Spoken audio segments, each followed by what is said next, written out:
got caught up in the ropes, and spear to Punk! Well, wasn't just a storyline twist.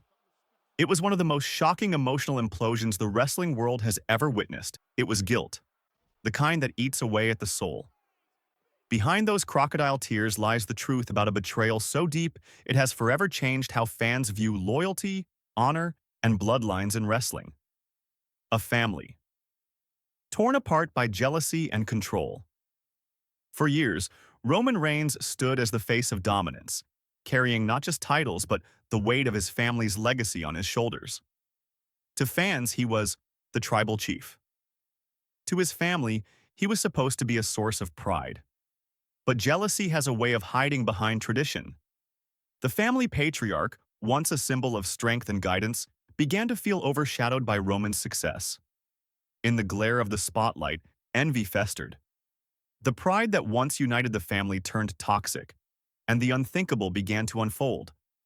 The family that Roman trusted the most slowly turned against him, not out of hatred, but manipulation. The manipulation behind the mask.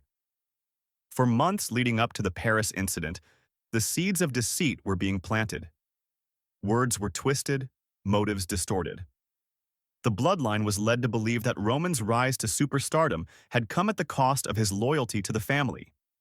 He was portrayed as a man who had forgotten his roots, a superstar who had abandoned the very traditions that made him. The psychological manipulation was subtle, the kind that wraps itself in the language of respect and heritage. What looked like concern was control. What sounded like family unity was emotional conditioning. By the time the moment came, the betrayal was already complete. The family was convinced they were protecting their legacy, not destroying it. The orchestrated fall of the tribal chief. The attack in Paris wasn't an accident born from chaos in the ring. It was a meticulously planned downfall. Those closest to Roman were weaponized against him, his cousins, his brothers, his own blood. Each one was emotionally coerced into believing their actions were for the good of the family. But the truth is far more sinister. The plan was crafted with precision, fueled by years of resentment. It wasn't about reclaiming family honor, it was about reclaiming power. Behind the cameras, financial and strategic motives were in play. With Roman's dominance in the industry, everything, from merchandising rights to public attention, revolved around him. Removing him meant redistributing control, both inside the family and within the wrestling business itself. It wasn't a fight for honor. It was a calculated move to take back influence, masked as a family intervention. Emotional warfare and the illusion of loyalty. The most haunting part of this betrayal wasn't the physical attack. It was the emotional warfare. The manipulation was surgical, exploiting every bond Roman had built with his family. Those involved were convinced that breaking him down was saving him. That's the cruelty of psychological control. It turns love into a weapon. The bloodline's tears, their grief, and their public displays of sorrow were all part of maintaining the illusion. An emotional smokescreen meant to distract from what really happened. Behind the cameras, the guilt was unbearable, and the fear of exposure was worse. The breaking point. In Paris, when Roman Reigns was left battered and broken, the world saw a tragic accident. But behind the curtain, insiders began piecing together inconsistencies, whispers of private meetings, unexplained payments, and carefully choreographed reactions. Every detail, from the way the attack unfolded to the aftermath, carried the fingerprints of planning.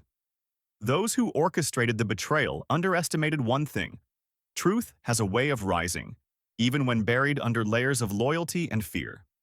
The guilt behind the performance. After the attack, what we saw on screen, the tears, the trembling voices, the desperate words of apology, wasn't genuine sorrow. It was damage control. The patriarch, the man at the center of this web, understood that public sympathy was his last defense. By crying on camera, by appearing broken and distraught, he hoped to erase suspicion.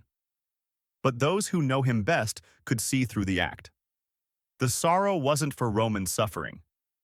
It was for the exposure of a secret decades in the making. Psychological patterns of power and punishment. Experts analyzing the situation describe a pattern of emotional abuse and narcissistic control. For years, the patriarch ruled through guilt and obligation, masking dominance as love. Roman's independence, his decision to lead on his own terms, threatened that dynamic. What followed was a slow, calculated punishment disguised as teaching him humility. Every emotional outburst, every guilt-ridden speech was part of a cycle: first control, then destruction, and finally public absolution. It's a textbook case of power, hiding behind family tradition. The family that lost its soul. The aftermath has left deep scars, not just on Roman, but across the entire bloodline. The younger generation, once proud to carry the family legacy, now grapples with shame and confusion. How do you rebuild trust when the same hands that raised you also orchestrated betrayal? The internal fractures have become impossible to ignore. Behind the scenes, conversations about unity sound hollow. The dynasty's aura of invincibility has crumbled, replaced by silence and suspicion. The price of power and the fall of a legacy. Financial motivations played a major role in this saga. With Roman sidelined, the flow of money and influence shifted. The control of contracts, appearances, and royalties became a new battlefield. What was once about wrestling and pride turned into corporate maneuvering disguised as tradition. Those who benefited from Roman's success saw his fall as an opportunity. A brutal reminder that even in the world of family legacies, business always finds a way to corrupt love. The deception of sympathy. In recent weeks, the family's public displays of emotion have intensified. Interviews filled with tears, carefully chosen words about healing and forgiveness. But to fans who have followed this story closely, it feels rehearsed. The performances are too perfect, the emotions too synchronized. Each statement feels like part of a larger script, written not to comfort Roman, but to protect reputations. It's the ultimate deception. Grief weaponized as PR strategy. The deeper human tragedy. Behind all the betrayal and manipulation, what remains is heartbreak. Roman Reigns, a man who carried his family's name with pride, now finds himself questioning everything he believed in. The betrayal wasn't just professional. It was personal, cultural, and spiritual. To be wounded by outsiders is one thing. To be destroyed by your own blood is another. The emotional fallout from this event will haunt the family for generations. The wounds left behind aren't the kind that heal with time. They're the kind that reshape identities forever. What happens next? The road ahead for Roman is uncertain. Recovery, both physical and emotional, will take time. But one thing is clear. His story is no longer about dominance. It's about survival and redemption. As for the bloodline, their empire built on loyalty now stands as a monument to deception.